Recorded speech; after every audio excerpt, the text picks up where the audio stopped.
Vous êtes sur Esprit Corporate avec Fabien C, moi-même, et on visite le samedi 12 avril la coupole à côté de Saint-Omer.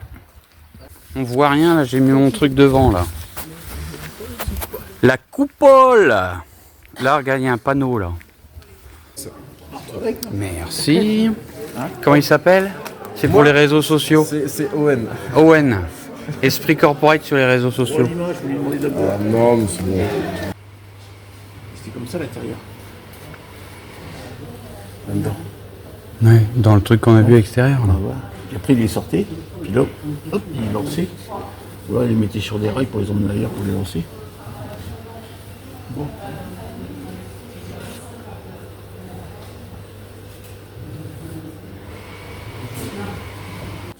Bombardement allié puis libération, la coupole ne sera jamais opérationnelle.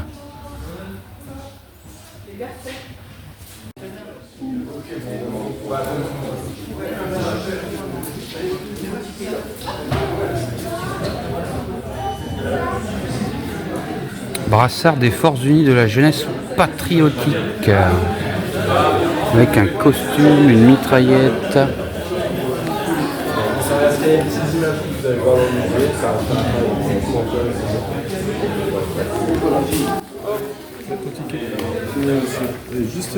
On revient par ici.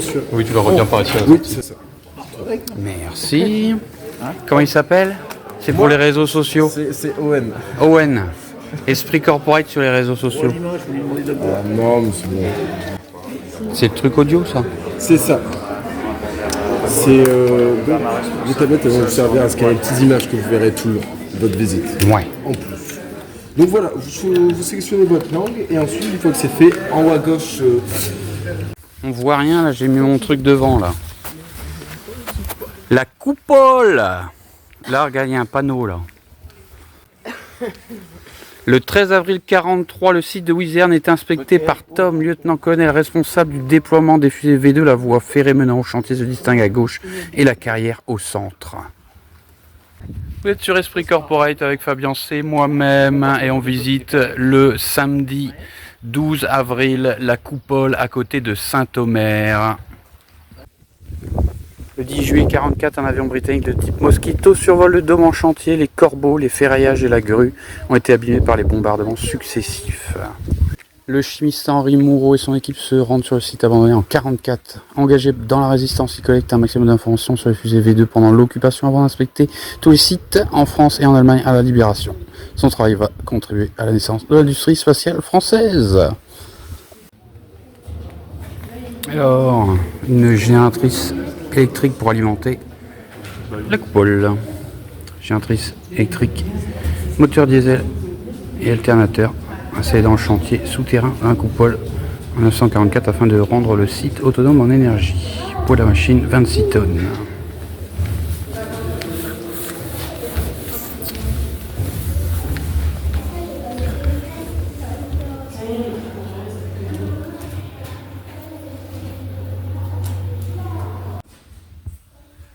Le projet de construction. En septembre 1943, l'armée allemande entreprend la construction d'une carrière près de Saint-Omer, d'un vaste complexe souterrain destiné au tir de fusée contre Londres.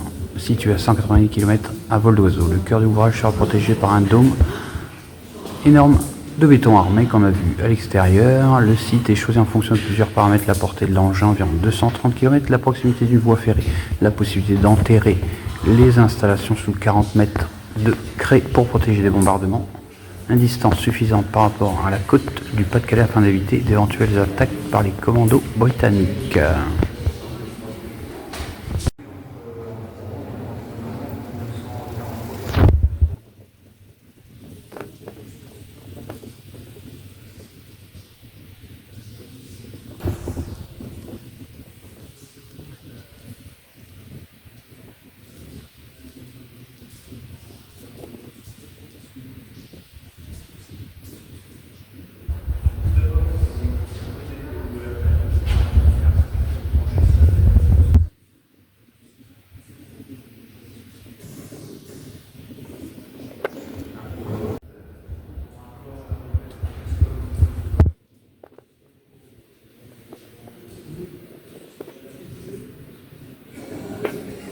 Et alors ça, c'est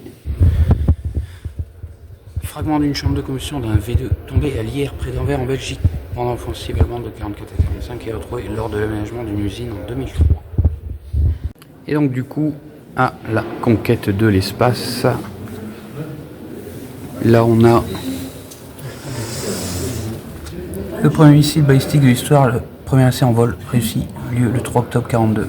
Le V2 est utilisé en opération 44 et 45. United States. L'origine, il s'agit d'un missile balistique à ogive nucléaire. Le premier vol a lieu en 53. Le Redstone devient opérationnel dans les forces américaines en Europe de l'Ouest en 58.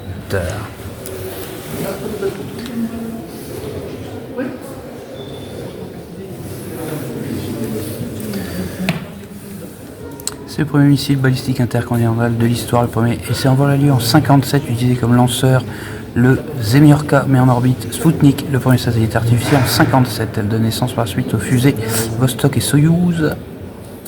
Vostok lance le premier homme dans l'espace, Yuri Gagarin, en 61.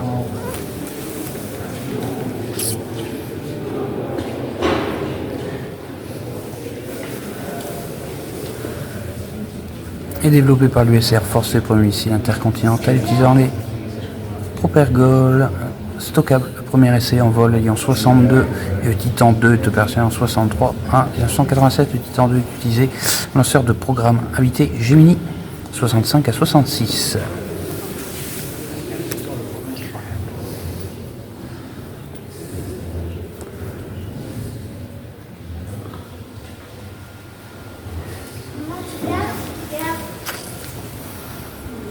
Le premier vol a lieu en 63, fusée utilisée par les soviétiques pour lancer les sondes lunaires ou planétaires et capsules habitées au programme Vostok.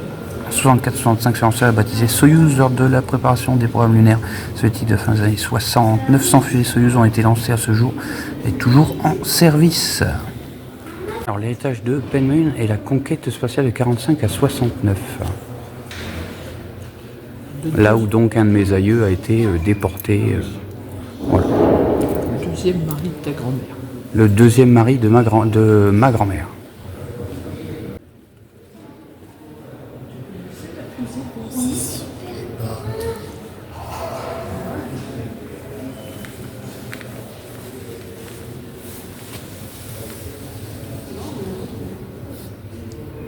Le Saturn V lanceur spécialement conçu pour les missions lunaires Apollo. Le premier vol se déroule en 67.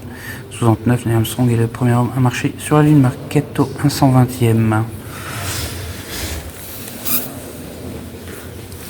Maquette Ariane 6. Ariane 6 est une fusée à 2 étages.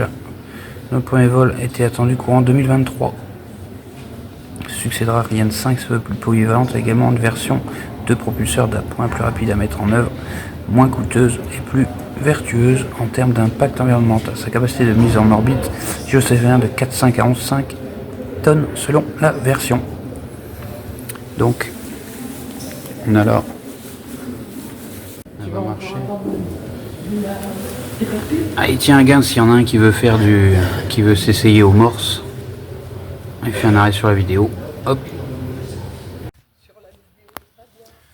Bon bah voilà, c'était la coupole, ça a pris combien de temps? Ça nous a pris 1h30 15h, 16h30, ça nous a pris 1h30, donc c'est intéressant, lancement V1, V2, le début de la conquête spatiale, finalement, premier missile balistique, on peut voir la coupole derrière moi, voilà, donc c'est à côté de Saint-Omer, c'est intéressant, un petit samedi après-midi, voilà.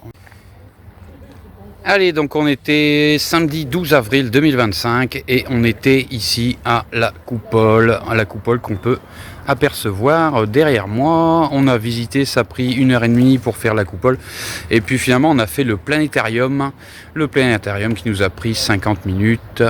Donc voilà, vous pouvez retrouver tout l'essentiel de l'Esprit Corporate Fabian by le label Dakensland, label artistique. Vous pouvez retrouver tous mes produits gratuits sur le site web vitrine qui se trouve en lien dans la description. Vous allez retrouver les arts avec auteur, créateur, producteur, auteur, 3 bouquins. Vous allez retrouver l'exposition permanente de 12 œuvres au fusain, un peinture à l'huile. Vous allez retrouver 42 titres en streaming. sur les plateformes Spotify, Deezer, etc. Vous allez retrouver l'académie avec les 3 cours qui sont mis à disposition, visionnables gratuitement également sur le site web Vitrine. Et vous allez retrouver les Logic Apps de Modeste, tableur de gestion format Excel en téléchargement gratuit, les bouquins également en téléchargement gratuit, format PDF, et les tableurs de gestion format Excel, téléchargement gratuit. Tout est gratuit. Vous pouvez faire une rétribution si jamais vous trouvez un intérêt quelconque à tout ce que vous allez trouver sur le site web Vitrine via le tipeee.com avec une intégration Facebook. Créer un compte avec une intégration Facebook, ça prend 1 minute, une rétribution si jamais vous trouvez un intérêt quelconque à tout ça. Donc merci à vous d'avoir été là, on se retrouve à très bientôt pour de nouvelles aventures. Merci à vous et à bientôt.